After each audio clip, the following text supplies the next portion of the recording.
पाकिस्तानी जो हल्ला केला त्याला इंटिग्रेटेड काउंटर यूएसए आणि एअर डिफेन्स सिस्टीमच्या मदतीने भारतीय लष्कराने निष्क्रिय केलेला आहे। आपण बघतोय जैशच्या बहालपुरात भारतीय लष्कराने पुन्हा हल्ला केलाय। जैश ए मोहम्मद दहशतवादी संघटनेचं हे अनेक एकरांमध्ये पसरलेलं हेडक्वार्टर होतं, प्रशिक्षण केंद्र होतं, फंडिंग केंद्र होतं आणि या बहालपुरात पुन्हा एकदा भारताने हल्ला केलाय। पाकिस्तानच्या एकूण 7 शहरात हल्ला केलेला आहे। मसूद अजहर कुख्यात दहशतवादी हा बहावलपूरमध्येच राहत होता।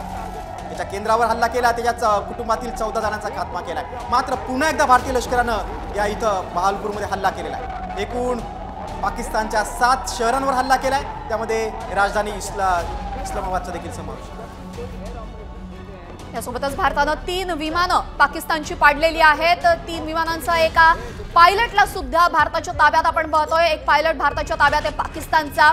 यासह दुसऱ्या बाजूला भारतानं पाकिस्तानच्या 7 शहरांवर हल्ला केलेला आहे आणि हल्ला केल्यानंतर जैशच्या बहावलपूरमध्ये भारतानं जोरदार हल्ला केलाय। हे तेच बहावलपूर आहे जिथे दहशतवादी घडतात, दहशतवाद्यांना ब्रेन वॉश केलं जातं, त्यांना ट्रेनिंग दिलं जातं, त्यांची एंट्री होते, त्यांच्या रिक्रुटमेंट याच ठिकाणी होतात आणि याच दहशतवादाचा बिमोड करण्याचा पण आपण उचललेला आणि जैशच्या बहावलपुरामध्ये भारतानं जोरदार हल्ला दुसऱ्यांदा केलेला। अगदी बरोबर। आणि केंद्र सरकारनं भारतीय वायुसेनेला पूर्ण मोकळीक दिली आहे। पाकिस्तानी विमान हवेत दिसले तर त्याला तोडीस्तर उत्तर देण्यात येते। आता पाकिस्तानच्या दहशतवादी तळांवर हल्ला करून ते उद्ध्वस्त केल्यानंतर ऑपरेशन सिंदूर सुरूच राहणार असल्याचं भारतानं आपल्या कृतीतून आता स्पष्ट केलंय।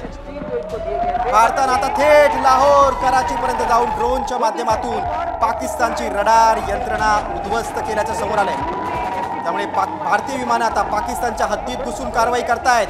नक्कीच। आणि पाकिस्तान मात्र अंधारात बुडालेला आहे। संपूर्ण पाकिस्तानमध्ये ब्लॅकआउटची घोषणा करण्यात आलेली आहे। पाकिस्तानची चांगलीच तंत्रलेली आहे। भारतीय हल्ल्यांना प्रत्युत्तर देण्याचं सामर्थ्य तर काही पाकिस्तानमध्ये नाही। आता पाकिस्तानमध्ये ब्लॅकआउट जारी करण्यात आलेला आहे। संपूर्ण पाकिस्तानमध्ये गोंधळाची परिस्थिती निर्माण झालेली आहे। पाकिस्तानच्या विविध ठिकाणी आता बॉम्बस्फोट होत आहेत।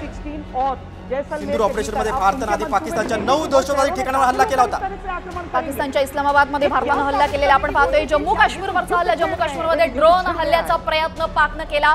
त्यानंतर जम्मू काश्मीर, राजस्थान, पंजाबमध्ये भारतानं ब्लॅकआउट लागू केलेला आहे। पाकचा स्वॉर्म ड्रोनने हल्ल्याचा प्रयत्न होता, मात्र अयशस्वी केलेला आहे भारतानं। हे सर्व ड्रोन्स पाडलेले। भारताने पाकचे 8 मिसाइल्स पाडलेले।